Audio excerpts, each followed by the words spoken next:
जय हिंद साथियों, welcome to self study classes with Sumit Jain YouTube channel में आप सभी का स्वागत है। दोस्तों, आज के इस वीडियो में हम पर्यावरण के लगभग 100 वन लाइनर प्रश्नों को पढ़ने वाले हैं, जो कि मोस्ट इंपॉर्टेंट है। आप रीट एग्जाम की तैयारी कर रहे हैं या फिर एमपी टेट ग्रेड 3 की कर रहे हैं या सीटीटी एग्जाम की तैयारी कर रहे हैं, ठीक है। तो उन सभी एग्जामों के लिए ये बहुत ही महत्वपूर्ण वीडियो है जिनमें पर्यावरण पूछा जाता है। तो आपको ये टेस्ट सीरीज पर आधारित होगा, वन लाइनर होगा लेकिन टेस्ट सीरीज पर आधारित होगा। आपने अभी तक कितना पढ़ा है, कितना आपको याद है, उसकी परीक्षा आज यहाँ पर होने वाली है। तो self study classes YouTube channel पर बहुत सारी वीडियो उपलब्ध है और निरंतर आपको जो है तैयारी करवाई जा रही है। तो सब्सक्राइब कर लेना और बेल आइकन को जरूर दबाना है, ठीक है। बेल आइकन को दबा करके सब्सक्राइब करना है। स्टार्ट करेंगे आज का ये वीडियो। जो भी हमारे नए साथी हैं वो हमें इंस्टाग्राम में भी फॉलो कर सकते हैं। इंस्टाग्राम में जुड़ने के लिए आप सर्च कर लेना Sumit Jain self study classes. Facebook में जुड़ने के लिए सुमित जैन आप सर्च करेंगे, ठीक है। और टेलीग्राम ग्रुप से जुड़ने के लिए आपको टेलीग्राम ऐप डाउनलोड करना है, उसमें सर्च करना है IAS स्टडी ट्रेड और ज्वाइन हो जाना है। स्टार्ट करते हैं आज का ये वीडियो। आज का दोस्तों पहला प्रश्न है, भूमंडलीय तापन का कारण क्या है। भूमंडलीय तापन का हमें यहाँ पर कारण बताना है कि कारण क्या है, तब आपका उत्तर क्या हो जाएगा। जल्दी से आपको कमेंट में लिखना है, बिना विकल्प के ये टेस्ट हो रहा है, आपसे कितना बनता है पूरी ईमानदारी से वो यहाँ पर आज देखा जाना है। और लास्ट में आप बताएंगे कि कितने प्रश्न आपसे बने हैं। तो भूमंडलीय तापन का कारण होता है कार्बन डाइऑक्साइड में वृद्धि, ठीक है। अगला क्वेश्चन है आपकी स्क्रीन पर, आर्कटिक मरुस्थल किसका दूसरा नाम है। आर्कटिक मरुस्थल दूसरा नाम किसका है, जल्दी से लिखें कमेंट में। तब आपका बिल्कुल सही आंसर होगा टुंड्रा। टुंड्रा प्रदेश का दूसरा नाम है आर्कटिक मरुस्थल, ठीक है। अगला क्वेश्चन है, कौन सी गैस ग्लोबल वार्मिंग के लिए उत्तरदायी है। प्रश्न क्रमांक 3। तब आपका बिल्कुल सही आंसर होगा कार्बन डाइऑक्साइड। जो गैस है वो ग्लोबल वार्मिंग के लिए उत्तरदायी मानी जाती है, कार्बन डाइऑक्साइड। अगला क्वेश्चन है, यूर्त किस जाति का ग्रीष्मकालीन आवास है। यूर्त, यूर्त बताना है आपको। प्रश्न क्रमांक 4। यूर्त किस जाति का ग्रीष्मकालीन आवास है। तब आपका बिल्कुल सही आंसर होगा खिरगीज, ठीक है। खिरगीज जाति का ग्रीष्मकालीन आवास है यूर्त। अगला क्वेश्चन है, कैनल किसका आवास है। प्रश्न क्रमांक 5 का आंसर कैनल किसका आवास है। तब आपका बिल्कुल सही आंसर क्या होगा, कुत्ता का। कैनल किसका आवास है, तो एक कुत्ता का आवास है, ठीक है।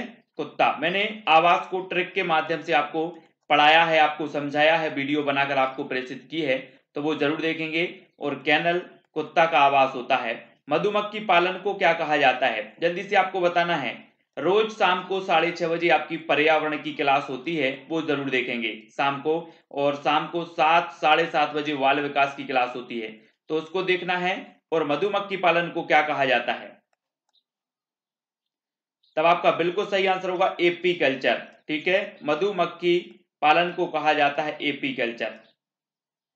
नेक्स्ट है दोस्तों, किंडरगार्टन विधि के प्रणेता कौन थे। किंडरगार्टन प्रश्न क्रमांक 7। इस विधि के प्रणेता कौन माने जाते हैं। तब आपका बिल्कुल सही आंसर होगा फ्रॉवेल। किंडरगार्टन विधि के प्रणेता माने जाते हैं फ्रॉवेल। नेक्स्ट है, प्रोजेक्ट एलिफेंट की शुरुआत कब हुई। प्रश्न क्रमांक 8 का आंसर बताना है, प्रोजेक्ट एलिफेंट की शुरुआत कब हुई। तब आपका बिल्कुल सही आंसर होगा 1992। प्रोजेक्ट एलिफेंट की शुरुआत हुई 1992, ठीक है। नेक्स्ट है, स्वच्छ भारत अभियान की शुरुआत कब की गई। स्वच्छ भारत मिशन, स्वच्छ भारत जो अभियान है, इसकी जो शुरुआत है स्वच्छ भारत अभियान की, वो कब हुई है। तब आपका बिल्कुल सही आंसर होगा, कब हुई है, 2 अक्टूबर 2014। स्वच्छ भारत अभियान। विश्व शौचालय दिवस कब मनाया जाता है। प्रश्न क्रमांक 10 का आंसर यहां पर हमें बताना है, विश्व शौचालय दिवस कब मनाया जाता है। तब आपका बिल्कुल सही आंसर होगा 19 नवंबर। 19 नवंबर को मनाया जाता है विश्व शौचालय दिवस, ठीक है। नेक्स्ट, विश्व हाथ धुलाई दिवस कब मनाया जाता है। प्रश्न क्रमांक 11 का आंसर। विश्व हाथ धुलाई दिवस हमें बताना है ये कब मनाया जाता है, तब आपका बिल्कुल सही आंसर होगा 15 अक्टूबर, विश्व हाथ धुलाई दिवस। ठीक है, 15 अक्टूबर को मनाया जाता है। नेक्स्ट है दोस्तों, मानव शरीर को कितने पोषक तत्वों की आवश्यकता होती है? मानव शरीर को बताना है आपको, तब आपका बिल्कुल सही आंसर होगा 7 पोषक तत्वों की आवश्यकता होती है मानव शरीर के लिए।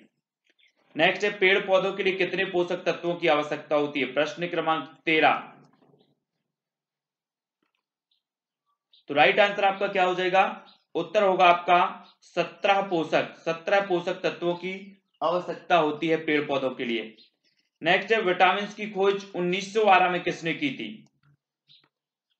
तो प्रश्न क्रमांक 14 का जो आपका उत्तर होगा वो क्या हो जाएगा? अभी यहां पर कंफ्यूज होते हैं कई लोग, जो विटामिन की खोज की थी वो हॉपकिंस ने की थी, ठीक है, लेकिन जो विटामिन के नाम दिया है विटामिन, वो किसने दिया? फंक ने दिया है, फंक ने। ये चीज याद रखनी है। नेक्स्ट बात करते हैं, सभी अनाजों में सर्वाधिक कार्बोहाइड्रेट किसमें होता है?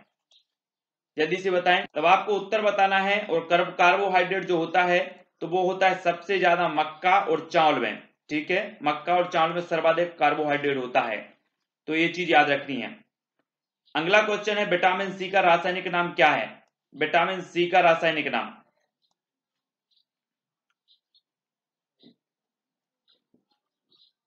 तब आपका बिल्कुल सही आंसर क्या हो जाएगा दोस्तों? विटामिन सी का रासायनिक नाम है एस्कॉर्बिक। ठीक है, एस्कॉर्बिक है विटामिन सी का रासायनिक नाम। और अगला क्वेश्चन है, संसार में सर्वाधिक वर्षा वाला स्थान कौन सा है? संसार में सर्वाधिक वर्षा वाला स्थान कौन सा है? प्रश्न क्रमांक 17 का आंसर, तो राइट आंसर होगा मौसिन राम। संसार में सर्वाधिक वर्षा वाला स्थान है मौसिन राम। पहले चेरापूंजी था, अब मौसिन राम हो गया है। संविधान का कौन सा अनुच्छेद पर्यावरण संरक्षण को प्रत्येक नागरिक के मौलिक कर्तव्य के रूप में पहचान कराता है? तो कौन सा अनुच्छेद है? प्रश्न क्रमांक 18 का आंसर बताना है हमें, तब आपका बिल्कुल सही आंसर होगा अनुच्छेद 51 ए। इसके तहत जो है प्रत्येक नागरिक का कर्तव्य है कि वह पर्यावरण का क्या करे? संरक्षण करे। ठीक है, दूषित जल से फैलने वाली एक बीमारी का नाम बताओ। दूषित जल से बहुत सारी बीमारियां हैं जो दूषित जल से फैलती हैं, लेकिन उसमें टाइफाइड, हैजा, ये बीमारियां प्रमुख हो जाती हैं दूषित जल से फैलने वाली बीमारियों में। ठीक है, नेक्स्ट है आपका, कोटोपैक्सी एक जागृत ज्वालामुखी है जो अवस्थित है, तो कहां अवस्थित है? प्रश्न क्रमांक 20। कोटोपैक्सी एक जागृत ज्वालामुखी है जो कहां पर अवस्थित है? तब आपका बिल्कुल सही आंसर होगा कहां पर अवस्थित है? एंडीज में। ठीक है, एंडीज में अवस्थित है कोटोपैक्सी। नेक्स्ट है, भूकंप की तीव्रता मापने वाले यंत्र को क्या कहते हैं? प्रश्न क्रमांक 21। भूकंप की तीव्रता मापने वाले यंत्र को हमें बताना है क्या कहते हैं? तो आपका बिल्कुल सही आंसर क्या होगा? सीस्मोग्राफ। ठीक है, क्या कहते हैं? सीस्मोग्राफ। भूकंप की तीव्रता मापने वाले यंत्र को कहा जाता है सीस्मोग्राफ। अगला है, ग्रीन मफलर संबंधित है, तो किससे संबंधित है? प्रश्न क्रमांक 22। तब राइट आंसर आपका क्या होगा? ध्वनि प्रदूषण से। ग्रीन मफलर संबंधित है ध्वनि प्रदूषण से। ठीक है, नेक्स्ट है, जल चक्र को नियंत्रित करते हैं, तो कौन करते हैं जल चक्र को नियंत्रित? तब आपका बिल्कुल सही आंसर होगा वन जो होते हैं वो जल चक्र को नियंत्रित करते हैं। ठीक है, नेक्स्ट देखो, इसरो की स्थापना कब हुई थी? प्रश्न क्रमांक 24 का आंसर यहां पर हमें बताना है। इसरो की जो स्थापना हुई थी वो कब हुई थी? तब आपका बिल्कुल सही आंसर होगा, कब हुई थी? 1969 में। इसरो की स्थापना हुई थी 1969 में। इसरो का मुख्यालय कहां स्थित है? प्रश्न क्रमांक 25 का उत्तर हमें बताना है, इसरो का मुख्यालय कहां स्थित है? तो स्थित है बेंगलुरु में। कहां पर? Bengaluru. Next, rocket man of India किसे कहा जाता है? प्रश्न क्रमांक 26। पूरे 100 प्रश्नों पर चर्चा करनी है आज हमें, और रॉकेट मैन ऑफ इंडिया जो कहा जाता है वो के सिवान को कहा जाता है। ठीक है, के सिवान। अगला क्वेश्चन है, बच्चे को समाजीकरण का पाठ कहां से प्राप्त होता है, हमें बताना है। राइट आंसर क्या हो जाएगा, बच्चे को समाजीकरण का पहला पाठ कहां से प्राप्त होता है, प्रश्न क्रमांक 27 का आंसर। और आपने बताया है कि समाजीकरण का जो पहला पाठ है वो परिवार से प्राप्त होता है। ठीक है, नेक्स्ट है, भारत में पर्यावरण संरक्षण अधिनियम कब पारित हुआ, पर्यावरण संरक्षण अधिनियम कब पारित हुआ, प्रश्न क्रमांक 28। अगर आपसे बनता है तो कमेंट में बताने का जरूर प्रयास करें। राइट आंसर होगा 1986 में पर्यावरण संरक्षण अधिनियम पारित हुआ। सर्वाधिक जैव विविधता किस क्षेत्र में पाई जाती है, सर्वाधिक जैव विविधता किस क्षेत्र में पाई जाती है, प्रश्न क्रमांक 29 का आंसर बताना है। तब आपका बिल्कुल सही आंसर होगा भूमध्य रेखीय क्षेत्र में। ठीक है, कहां पाई जाती है, भूमध्य रेखीय क्षेत्र में पाई जाती है सर्वाधिक जैव विविधता। नेक्स्ट है, विश्व की सबसे बड़ी प्रवाल भित्ति ग्रेट बैरियर रीफ कहां स्थित है, विश्व की सबसे बड़ी प्रवाल भित्ति है ग्रेट बैरियर रीफ, ये कहां पर स्थित है, प्रश्न क्रमांक 30। तो आपका बिल्कुल सही आंसर होगा ऑस्ट्रेलिया में, कहां पर स्थित है, ऑस्ट्रेलिया। नेक्स्ट है, भारत में किस क्षेत्र को पारिस्थितिक उष्ण स्थल की संज्ञा दी जाती है, तो पारिस्थितिक उष्ण स्थल की संज्ञा दी जाती है तो किसे दी जाती है, प्रश्न क्रमांक 31। उत्तर हो जाएगा पश्चिमी घाट, पश्चिमी घाट को पारिस्थितिक उष्ण स्थल की संज्ञा दी जाती है, प्रश्न क्रमांक 31। नेक्स्ट है, संसार में किस देश के जंगल में सर्वाधिक जैव विविधता पाई जाती है, संसार में किस देश के जंगलों में सर्वाधिक जैव विविधता पाई जाती है, तो किस देश के जंगलों में पाई जाती है हमें बताना है, प्रश्न क्रमांक 32 का आंसर। तब आपका बिल्कुल सही आंसर हो जाएगा दोस्तों, क्या हो जाएगा, ब्राजील, ब्राजील में पाई जाती है। संसार में सर्वाधिक जो जैव विविधता पाई जाती है तो ब्राजील के जंगलों में। जैव विविधता दिवस कब मनाया जाता है, प्रश्न क्रमांक 33।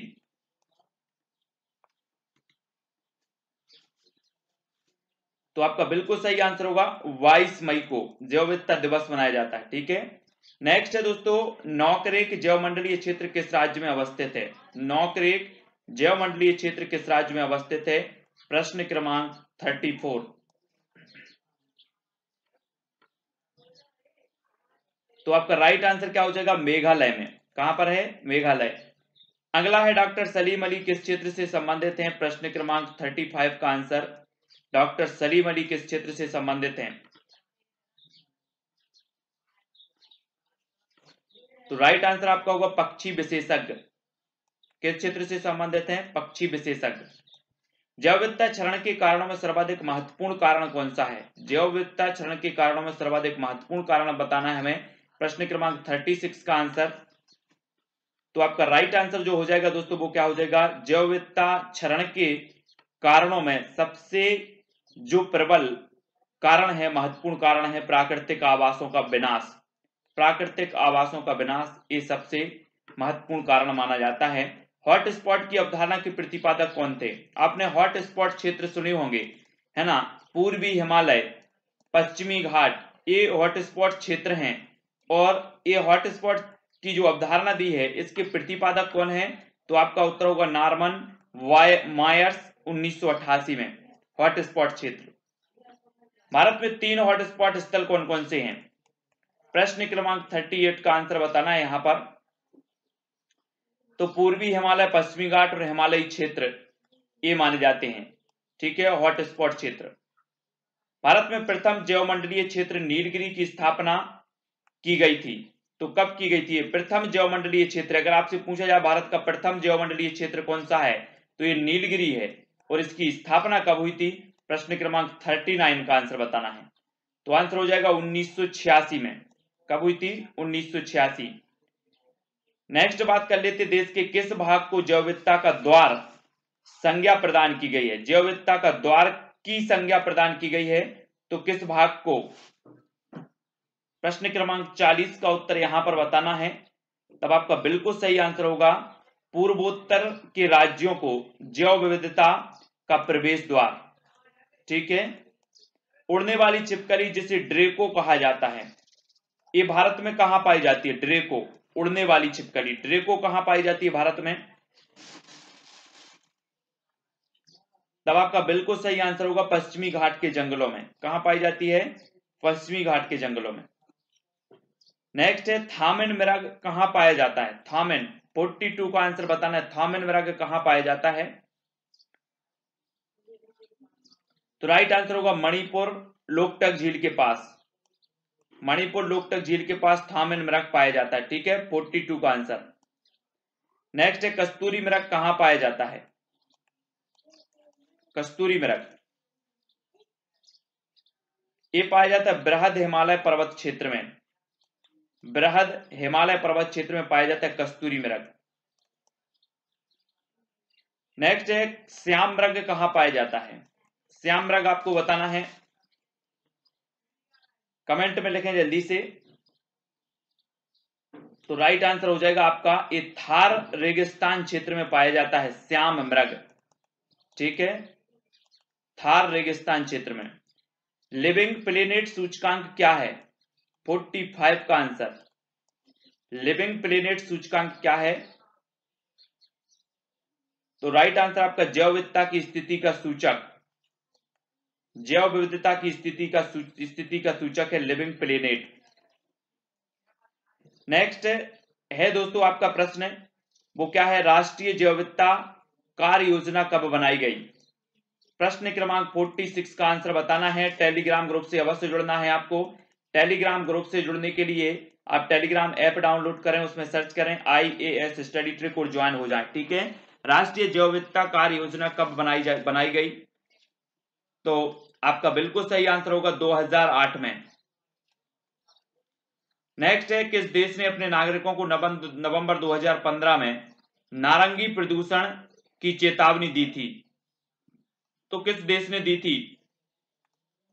प्रश्न क्रमांक 47 का उत्तर हमें बताना है। तब आपका जो राइट आंसर है वो क्या हो जाएगा? नारंगी प्रदूषण की जो चेतावनी दी थी वो किसने दी थी? चाइना। ठीक है, नेक्स्ट है किस देश को दुनिया में कार्बन नेगेटिव देश के रूप में जाना जाता है? तो कार्बन नेगेटिव देश के रूप में जाना जाता है, तो किसे जाना जाता है? 48 का आंसर बताना है। तब आपका बिल्कुल सही आंसर होगा भूटान को। ठीक है, अगला क्वेश्चन है दोस्तों, पर्यावरण संरक्षण अधिनियम को अन्य किस नाम से भी जाना जाता है? पर्यावरण संरक्षण अधिनियम को अन्य किस नाम से जाना जाता है? 49 का आंसर बताना है हमें। तब आपका बिल्कुल सही आंसर होगा छाता विधान। किस नाम से जाना जाता है? छाता विधान। नेक्स्ट है अंटार्कटिका में ओजोन परत का सर्वाधिक विनाश किस माह में जो है होता है? तो अंटार्कटिका में ओजोन परत का सर्वाधिक जो विनाश है वो किस माह में होता है? प्रश्न क्रमांक 50। तब आपका बिल्कुल सही आंसर होगा सितंबर तथा अक्टूबर में। कब होता है? सितंबर तथा अक्टूबर में। नेक्स्ट है दम घोटू गैस किस गैस की उपमा है? दम घोटू गैस किस गैस की उपमा है, या किस गैस को दम घोटू गैस कहा जाता है? तब आपका बिल्कुल सही आंसर होगा कार्बन मोनोऑक्साइड को कहा जाता है दम घोटू गैस। ठीक है, नेक्स्ट है दोस्तों भोपाल गैस त्रासदी किस गैस के रिसाव के कारण हुई थी? भोपाल गैस त्रासदी 2-3 दिसंबर 1984 को ये त्रासदी हुई थी। ठीक है, और ये जो हुई थी वो किस गैस के रिसाव के कारण हुई थी? तो 52 का आंसर होगा मिथाइल आइसोसाइनेट गैस के रिसाव के कारण हुई थी भोपाल गैस त्रासदी। रामसर सम्मेलन संबंधित है तो किससे संबंधित है? 53 का आंसर। तब आपका बिल्कुल सही आंसर होगा आर्द्र भूमियों के संरक्षण से संबंधित है रामसर सम्मेलन। ठीक है, नेक्स्ट दोस्तों विश्व आर्द्र दिवस कब मनाया जाता है? 54 का आंसर बताना है विश्व आर्द्र दिवस कब मनाया जाता है? तो राइट आंसर आपका होगा 2 फरवरी को। ठीक है, मेधा पाटकर संबंधित है तो किससे संबंधित है? अगला है नर्मदा बचाओ आंदोलन। ठीक है, मेधा पाटकर संबंधित है नर्मदा बचाओ आंदोलन से। नेक्स्ट है दोस्तों चिल्का झील स्थित है तो कहां स्थित है? प्रश्न क्रमांक 56। तब आपका राइट आंसर होगा उड़ीसा में। उड़ीसा सबसे बड़ी लैगून झील भी जानी जाती है, मानी जाती है चिल्का झील। ठीक है, विश्व जल दिवस कब मनाया जाता है? 57 का आंसर। विश्व जल दिवस बताना है, ये कब मनाया जाता है? तो आपका बिल्कुल सही आंसर होगा 22 मार्च को। ठीक है, विश्व जल दिवस। खेती की सर्वाधिक प्राचीन प्रणाली कौन सी है? 58 का आंसर बताना है, खेती की सबसे प्राचीन प्रणाली। तो राइट आंसर होगा झूम कृषि, है ना, झूमिंग कृषि आपने पढ़ा होगा, ये खेती की सर्वाधिक प्राचीन प्रणाली मानी जाती है। नेक्स्ट है टाइफाइड रोग से शरीर का कौन सा अंग प्रभावित होता है? 59 का आंसर बताना है हमें। टाइफाइड रोग से शरीर का कौन सा अंग प्रभावित होता है? ये टाइफाइड जो रोग है पानी के प्रदूषण से, पानी के जो प्रदूषित पानी होता है उससे होता है।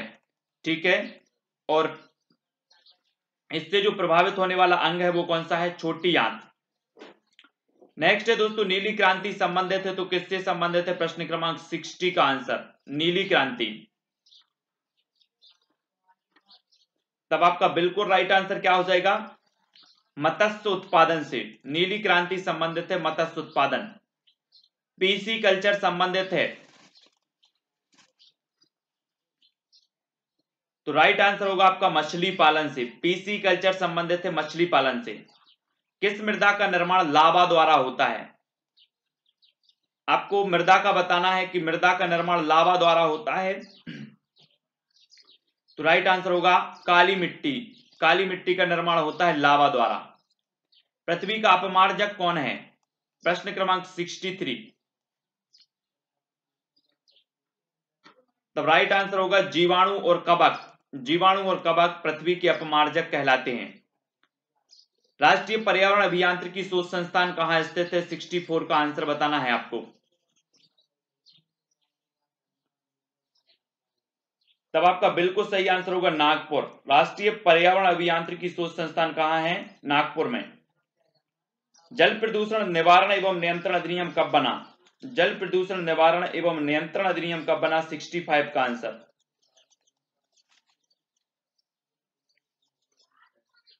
तो राइट आंसर होगा 1974।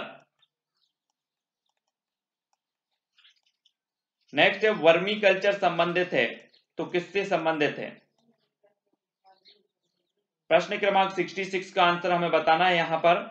तब आपका बिल्कुल सही आंसर क्या हो जाएगा? वर्मी कल्चर संबंधित है केंचुआ का उत्पादन। ठीक है, नेक्स्ट है झीलों का देश किसे कहा जाता है? जल्दी से बताएं। तो वर्मी कल्चर पूछा जाता है, केंचुआ के उत्पादन से संबंधित है। झीलों का देश किसे कहा जाता है? प्रश्न क्रमांक 67। झीलों का देश किसे कहा जाता है? तो वो कहा जाता है फिनलैंड को। ठीक है, अगला क्वेश्चन है दोस्तों किसानों का देश समुद्र की रानी किस देश को कहा जाता है? प्रश्न क्रमांक 68। किसानों का देश और समुद्र की रानी किस देश को कहा जाता है? तब आपका बिल्कुल सही आंसर क्या हो जाएगा? फ्रांस को। किसे कहा जाता है? फ्रांस को। किसानों का देश और समुद्र की रानी। ठीक है, अगला क्वेश्चन है दोस्तों वनों का देश किसे कहा जाता है? प्रश्न क्रमांक 69 का आंसर बताना, वनों का देश किसे कहा जाता है? तो जल्दी से लिखें।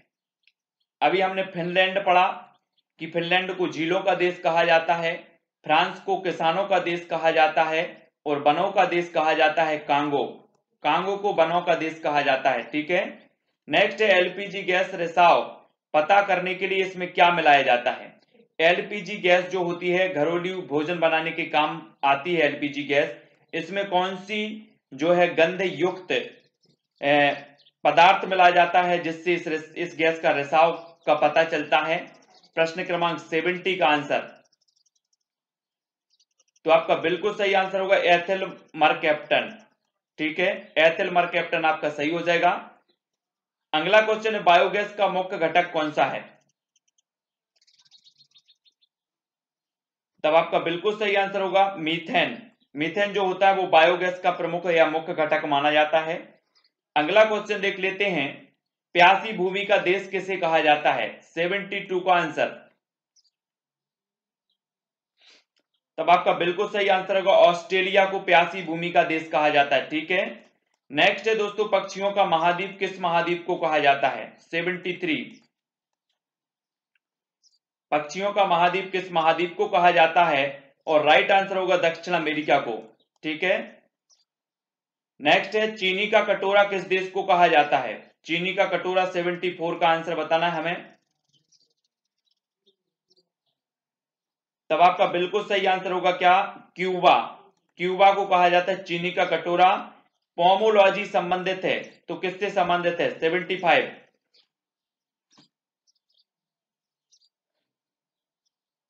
तो राइट आंसर होगा फल का उत्पादन, फल के उत्पादन से संबंधित है पोमोलॉजी। नेक्स्ट है दोस्तों आपका विश्व का सबसे ऊंचा पठार कौन सा है? प्रश्न क्रमांक 76 का आंसर हमें बताना है। विश्व का सबसे ऊंचा पठार कौन सा है यहां पर बताना है 76 का। तो राइट आंसर क्या हो जाएगा? पामीर का पठार। ठीक है। विश्व हरित क्रांति के जनक कौन माने जाते हैं? विश्व हरित क्रांति के बताना हमें, भारत की हरित क्रांति के नहीं बताना है। विश्व हरित क्रांति के जो जनक माने जाते हैं वो कौन माने जाते हैं? तो आपका राइट आंसर होगा नॉर्मन बोरलॉग। ठीक है, विश्व हरित क्रांति के जनक माने जाते नॉर्मन बोरलॉग। हरित क्रांति का सर्वाधिक प्रभाव किस फसल पर पड़ा? प्रश्न क्रमांक 78 का आंसर यहां पर बताना है हमें। हरित क्रांति का सर्वाधिक जो प्रभाव पड़ा वो पड़ा किस फसल पर? उत्तर होगा आपका गेहूं, गेहूं की फसल पर। ठीक है। नेक्स्ट है दोस्तों ककड़ी किस प्रकार की फसल है? मैंने रबी की फसल, खरीफ की फसल, इस प्रकार की जो फसलें होती है उनकी एक ट्रिक बताई है आपको, तो वो जाकर के ट्रिक वाला वीडियो जरूर देख लें।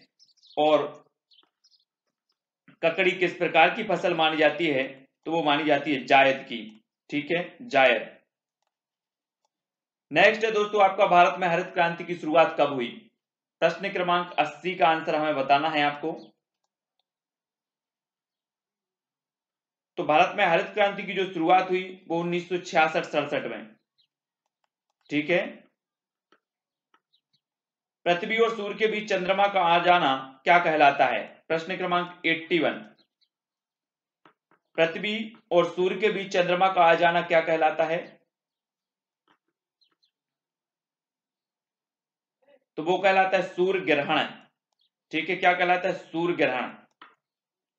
नेक्स्ट है भूकंप मापन इकाई है तो किसकी है? 82 का आंसर। भूकंप मापन इकाई है तो वो रिएक्टर स्केल की, रिएक्टर स्केल, सॉरी, भूकंप मापन इकाई रिएक्टर स्केल।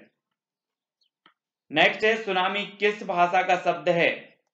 आपको पता होगा कि समुद्री भूकंपीय लहरें जो होती हैं उन्हें कहा जाता है सुनामी।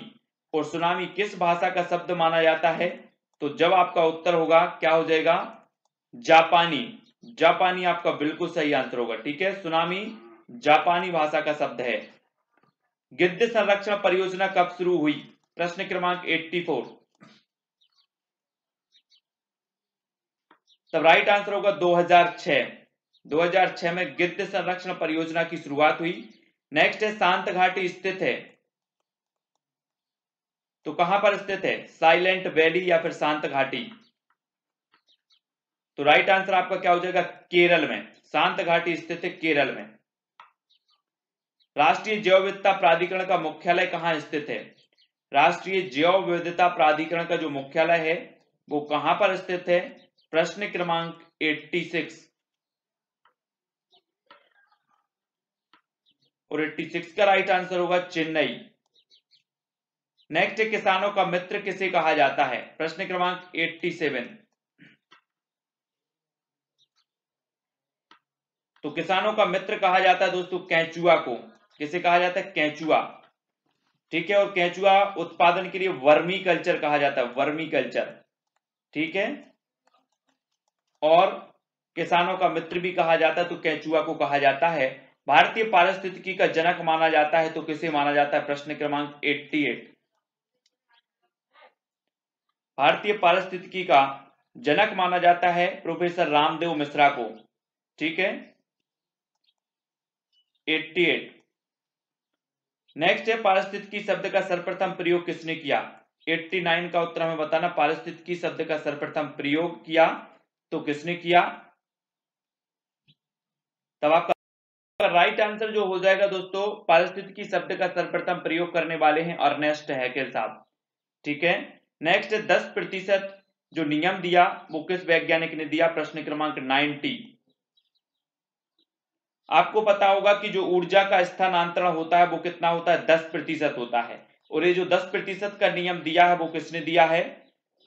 तो राइट आंसर आपका हो जाएगा लिंडमन ने। किसने दिया? लिंडमन साहब ने।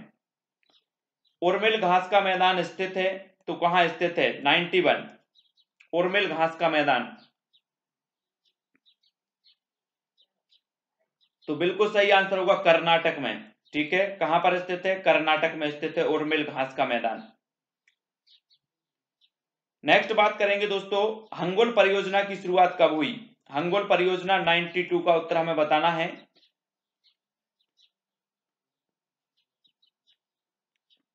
तो आपका राइट आंसर होगा 1970। हंगोल परियोजना की शुरुआत हुई 1970 में। टाइगर मैन ऑफ इंडिया किसे कहा जाता है? 93 का आंसर।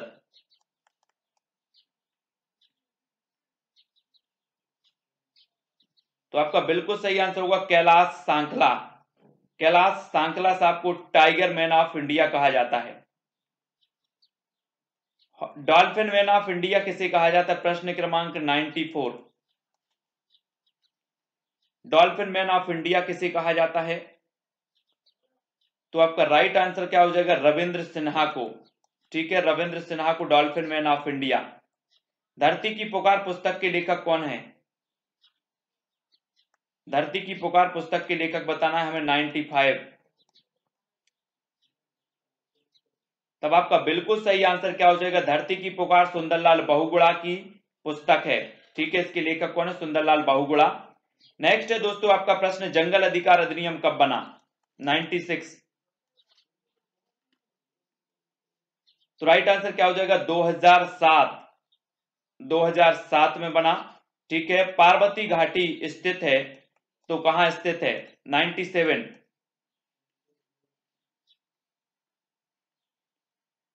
तब आपका बिल्कुल सही आंसर होगा हिमाचल प्रदेश। पार्वती घाटी स्थित है हिमाचल प्रदेश में। एक सींग वाला गैंडा किस उद्यान में पाया जाता है? 98 का आंसर हमें बताना है। तो आपका बिल्कुल सही आंसर होगा कांजीरंगा राष्ट्रीय उद्यान में पाया जाता है एक सींग वाला गैंडा। हिम तेंदुआ परियोजना की शुरुआत कब हुई? 99 का उत्तर हमें बताना है। हिम तेंदुआ परियोजना की शुरुआत, तब आपका बिल्कुल सही आंसर होगा 2009। ठीक है, 2009 में। वृक्ष मित्र किसे कहा जाता है? प्रश्न क्रमांक 100 का उत्तर। तो आपने बताया है सुंदरलाल बहुगुणा। तो यहां पर हमारे 100 प्रश्न जो है कंप्लीट होते हैं पर्यावरण के। रीट एग्जाम के लिए, एमपीटेट ग्रेड 3 एग्जाम के लिए, सीटीईटी एग्जाम के लिए। ठीक है, जो भी साथी तैयारी कर रहे हैं वो निरंतर इसी प्रकार से जुड़े रहें। और ऐसे कई वीडियो डले हैं चैनल पर, तो चैनल सेल्फ स्टडी क्लासेस जो आपके वीडियो के नीचे इस प्रकार से दिख रहा होगा उस पर क्लिक करें। ठीक है, क्लिक करेंगे तो चैनल खुलेगा, ऊपर प्लेलिस्ट का बटन आएगा, प्लेलिस्ट पर क्लिक करें, सारी की सारी प्लेलिस्ट आपके सामने होगी और सारे के सारे वीडियो आप देख सकते हैं। ठीक है, तो वीडियो को लाइक जरूर करें और जल्दी से बता दें कि आपने कितने प्रश्न अटेम्प्ट किए हैं और कितने नंबर आपको मिले हैं। ठीक है, क्योंकि ऐसी कई प्रकार की ऐसी कई वीडियो आने वाली है, सीरीज निरंतर चलने वाली है जो आपके अध्ययन को, आपकी तैयारी को सुदृढ़ बनाएगी। ठीक है, वीडियो कैसा लग रहा है, हमारा प्रयास कैसा लग रहा है जो आप सभी के लिए इस प्रकार के वीडियो लाए जा रहे हैं, तो जल्दी जल्दी से कमेंट में बताना है, प्रोत्साहन देना है कि इसी प्रकार के जो वीडियो हैं वो और भी वीडियो आप तक प्रेषित किए जाएं। ठीक है, निरंतर आप पढ़ाई करते रहें, तैयारी करते रहें, हमारा सहयोग निरंतर आप तक बना रहेगा। सिर्फ आपको करना इतना है कि वीडियो को शेयर अपने मित्रों तक, अपने भाइयों तक, अपने संबंधियों तक शेयर करना है, अपने व्हाट्सएप ग्रुप, फेसबुक आदि ग्रुपों में। ठीक है, इतना तो आप कर ही सकते हैं। ठीक है, तो वीडियो को लाइक करें, शेयर करें और सब्सक्राइब कर लें। जय हिंद,